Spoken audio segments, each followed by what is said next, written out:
In a land as desolate and beautiful as the surface of the moon, the kind of timeless setting that saw the beginning of man, a motion picture classic has been created by an extraordinary filmmaker, George Stevens.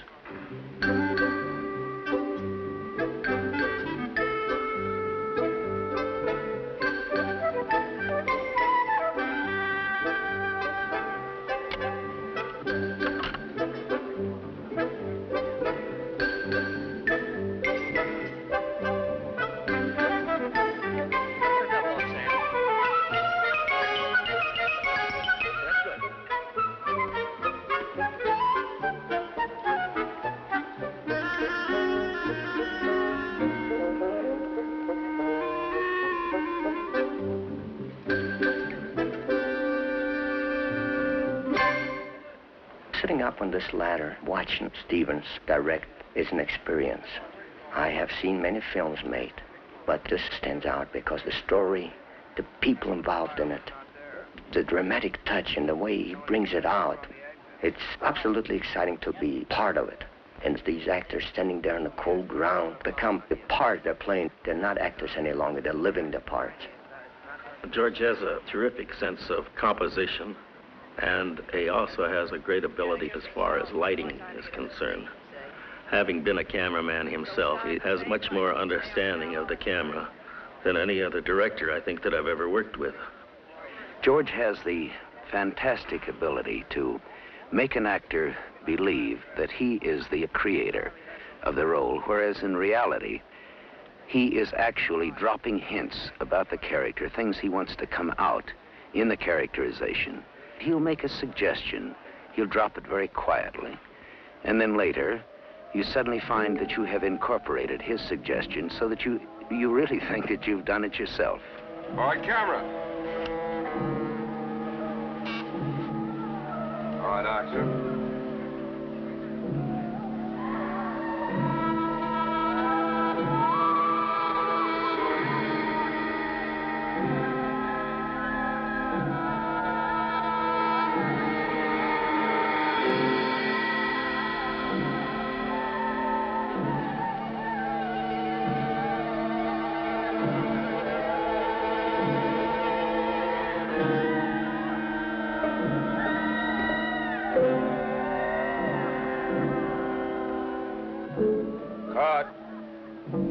Each scene is the culmination of an idea that began in Stevens' mind over 5 years ago.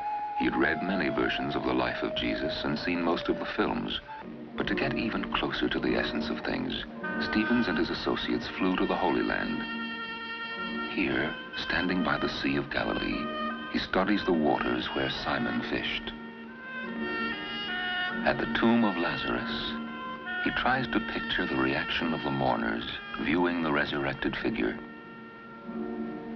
To get a sense of how the everyday world of 2,000 years ago looked and felt, Stevens visits the huts and meets with the simple, unspoiled herdsmen of the isolated farm villages which have retained much of their ancient flavor.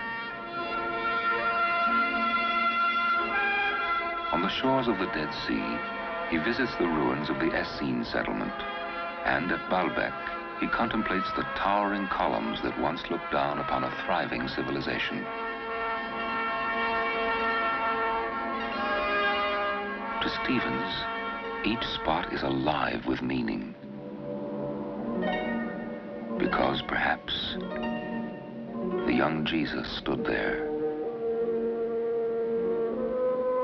preached there, or prayed there. The tour convinced Stevens that the greatest story ever told could not be filmed in the Holy Land. 2,000 years of civilization had unalterably changed the face of the land. In order to capture the rugged grandeur of ancient Palestine, Stevens turns to the American Southwest. Its endless vistas and awe-inspiring canyons are a fit setting for the broad sweep of Christ's ideas, and instantly remind us of the universal forces that surround the fragile life of man.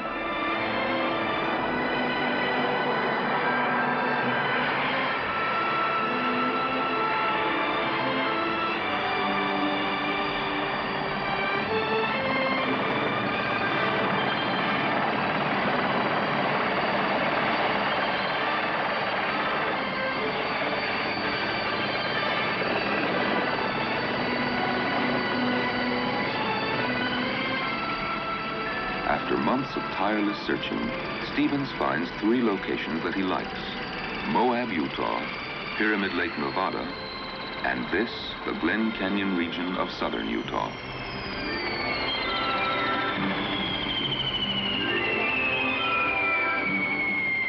The Colorado River draws a striking resemblance to the River Jordan of ancient times, and Stevens decides to film the scene of Jesus' encounter with John the Baptist here. For a deeper understanding of Jesus, Stevens turns to poet Carl Sandburg. He is the legend of the universal man, the man who comprised all of humanity. The dominant nations of the globe have adopted the Christ figure as the ideal man, and yet the goodness, the very peculiarly sensitive set of sympathies that there were in him made him what you might call the universal man. A figure having powers that no other man ever had that walked the earth. It was most necessary for there to be a Messiah, a Savior, at this particular moment, because the persistence of man's inhumanity to himself was enormously evident at this time. The aspects of the story that are so fascinating, the great belief of this little group of people around Jesus, and their enormous doubts. The doubts that confronted them when they let Jesus, their master, their leader, their loved one, stand alone and say to his strongest ones, look at these frail people, they're not with me. And then turn and ask the question, if I must drink this cup, I will, but if it can be taken from me, spare me. And see this enormous tide of doubt engulf this story that became a resurgence in a few days' time and has gone on down through the passage of years. Every scene of the final script was translated into hundreds of paintings by artists David Hall and André Girard. Using them as a guide and working closely with Stevens, art director Richard Day created over 50 set models. Each one was studied by Stevens and evaluated for authenticity, dramatic feeling, and visual potential.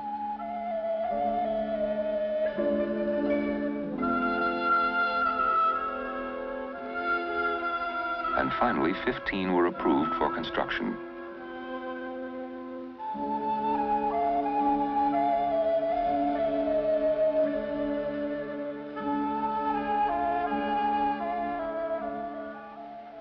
To design the costumes, Stevens selected the talented Italian artist and wardrobe historian, Nino Novarese. For me, it's absolutely impossible to dress a man if I don't know his character, his mood, his way of living. I think each man in his own period is a modern man. And I always try to have this dress the most near to the truth, to the reality.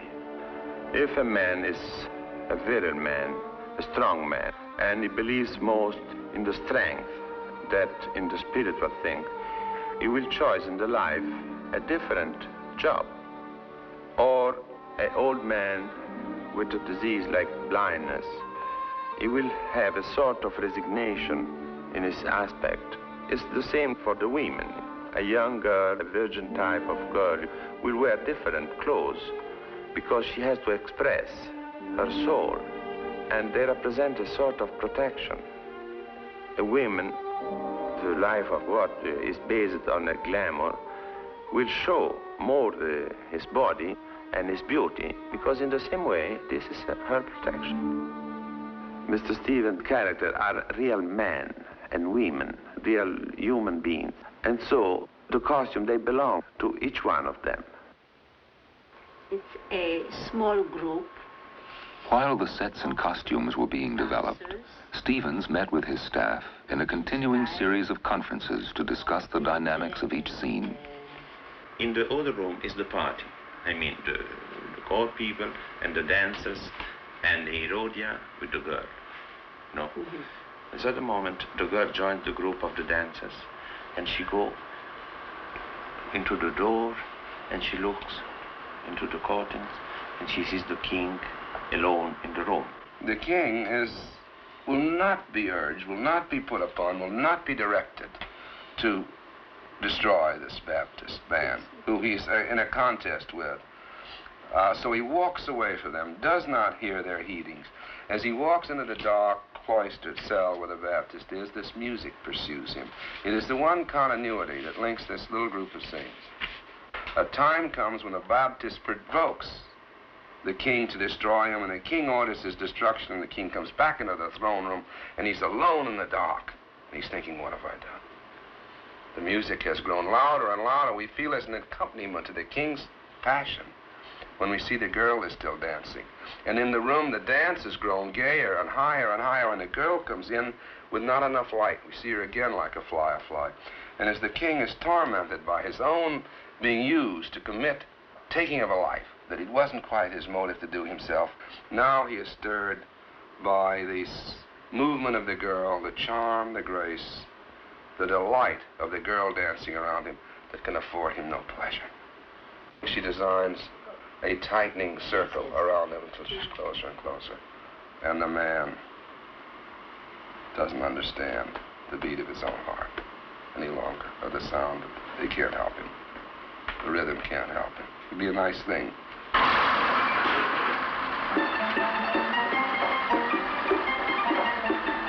After 4 years of preparation, ground is broken, and a vast army of skilled technicians begin to reconstruct the Holy Land of Christ's time.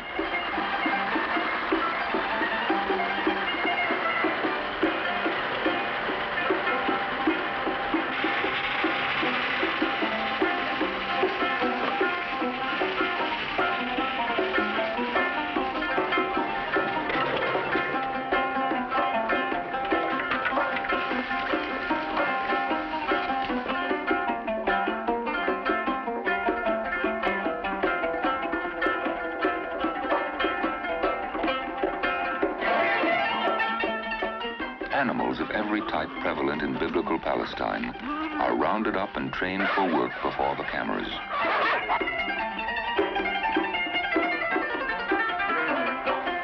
Get around there.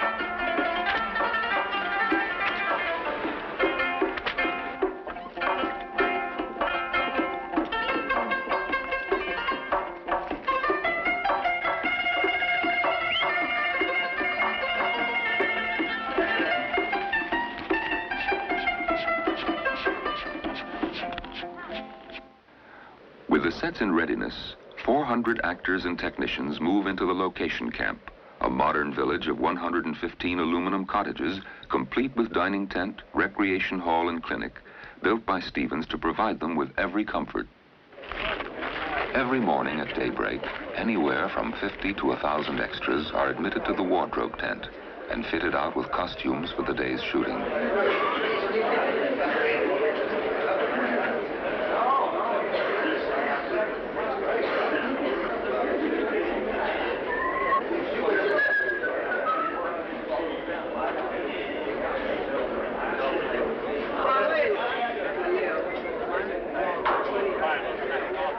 Indians from the nearby Navajo reservation are convincing Near Eastern types. Then each extra is rapidly transformed into an authentic Palestinian by a team of expert makeup artists, applying carefully pre-planned techniques.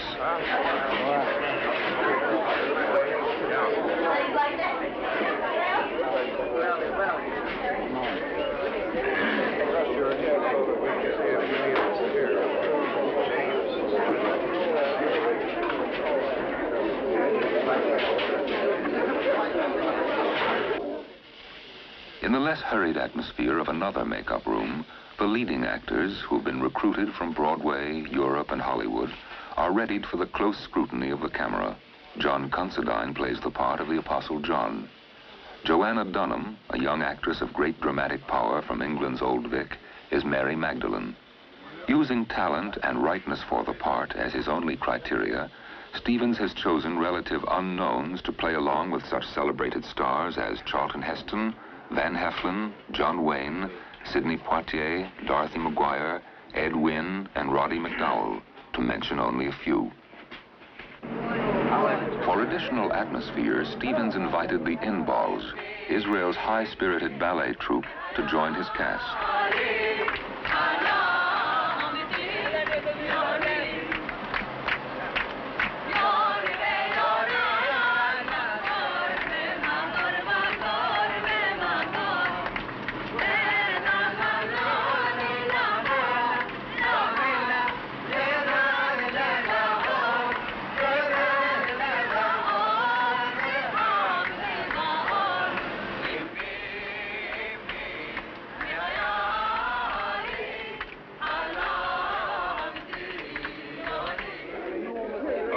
Wally, is he ready on those dials? All right, here we go. All right, move the woman in just a touch to her right. All right, Paul.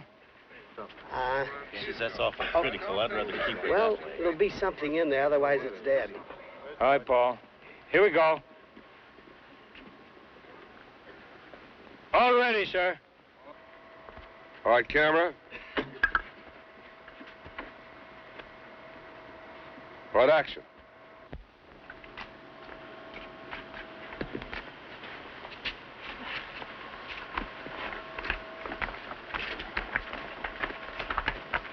Where are you going?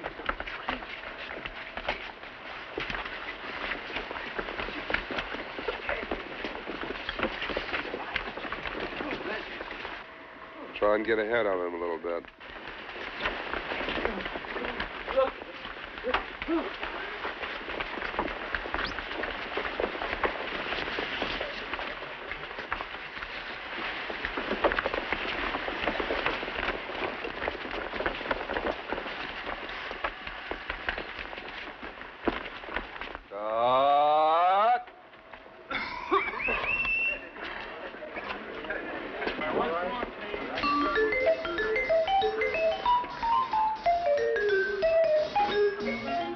Lunch for a cast and crew that at times number 1,500 is a major problem of logistics. A kitchen on wheels follows the company to wherever they are working and serves them a hot meal.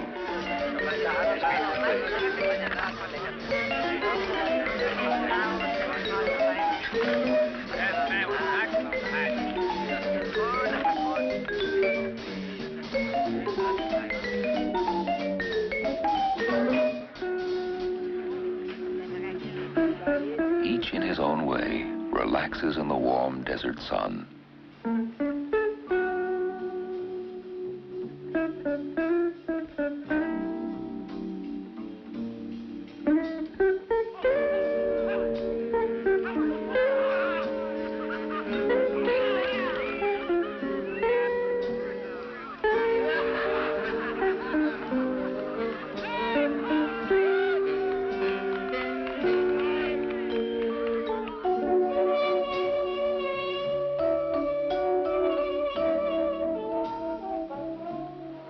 Lunch hour over, Assistant Director Wendell Franklin calls the company back to work, and the massive complex of men and machines necessary to make a modern motion picture begins to roll again. All right, action. After a long, hard day, spirits run high in the dining tent, particularly when Elliot Ellisophan, Stevens' brilliant color consultant and self-styled gourmet, insists on illustrating the art of salad making.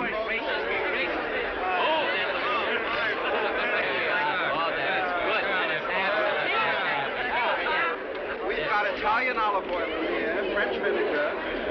We've got lemon juice from California, a little garlic. I'd like some without the salad. Just give me a glass of dressing.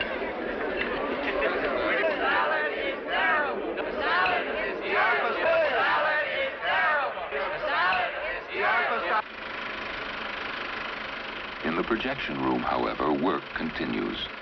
With his aides gathered about him, Stevens carefully studies scenes filmed the previous day. He decides which ones are right in every detail and which must be filmed again, and perhaps again, until the perfection he demands has been attained.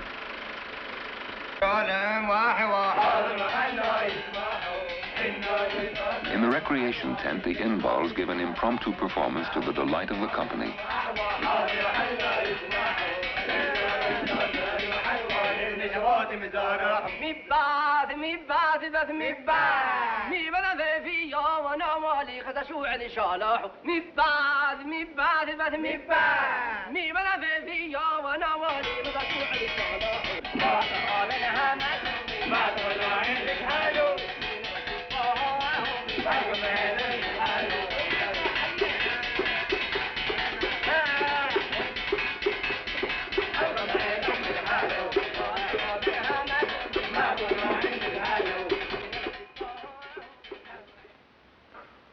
Late into the night, while the rest of the cab sleeps, Stevens continues working in his trailer office, plotting the next day's camera angles and searching for ways to get the most dramatic effects from his cast and crew.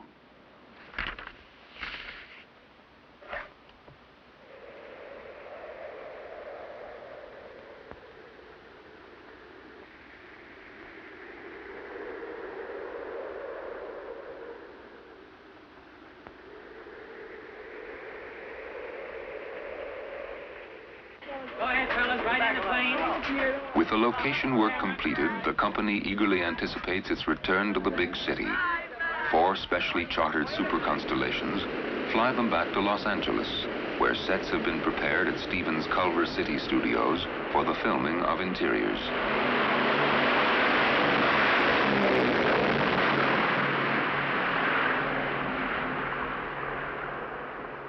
Causing irritation, tumult, as we know. And if you've come here... The interior of Lazarus's house. Stevens prepares the scene where Mary Magdalene anoints Jesus. Jesus is portrayed by the great Swedish actor Max von Sydow. Bill, that looks beautiful, doesn't it? Stevens uses no fancy camera tricks, and yet every composition is filled with a great sense of power and excitement. He and his cameraman Bill Meller have found a close creative rapport. Thanks unto the Lord,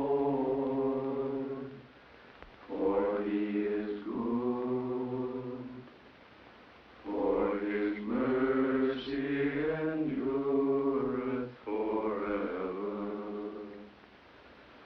Oh, give thanks unto the God of gods, for his mercy endureth forever.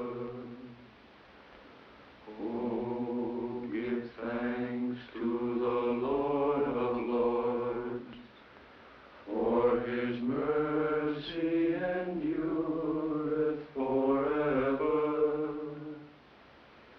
To him who alone doeth great wonders, to him that by wisdom made the heavens, to him that stretched out the earth above the waters, for his mercy endureth forever. She's preparing me for my burial.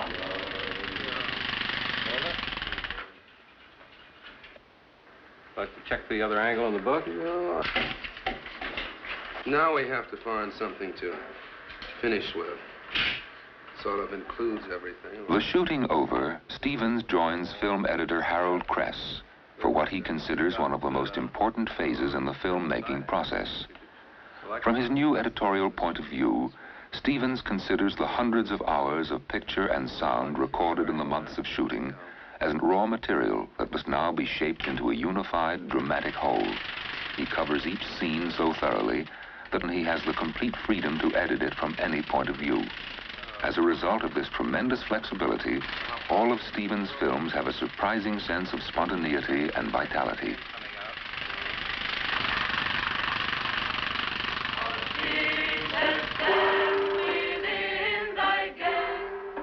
Stevens carries the same flexibility and desire for perfection through all the other phases of completing his film.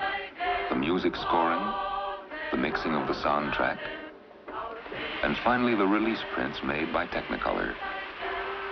Now modern technology takes over, condensing onto celluloid every idea, every dramatic gesture, every nuance of color that existed in Stevens' mind. A ribbon of ideas that will be printed into thousands of copies, flown to every corner of the globe, and seen in the exciting form of Cinerama by over 100 million people. Strangely about a film, there is only really one time of impact. That's at the moment you have it all together and you present it to a group of people gathered there specifically for the purpose of seeing it from beginning to end, and you find them all there, or most of them, hopefully, when the film is concluded in that showing. And that is an impact. One has to sort of be patient and wait and go on with their work with very much that idea in mind of watch that audience that night as a jury, tell them whether the message has been conveyed or whether it has been errant in its objective, and dismiss them. And when a film does communicate with an audience, for the filmmaker, it is a moment of impact. In a scientific age that considers the teachings of ancient Nazareth outdated and naive, George Stevens, in his film, The Greatest Story Ever Told, reminds us that they are more meaningful today than ever before. You have heard that it has been said, "Thou shalt love thy neighbor." But I say unto you, love your enemies. Bless them that curse you. Do good to them that hate you. And pray for them that persecute you.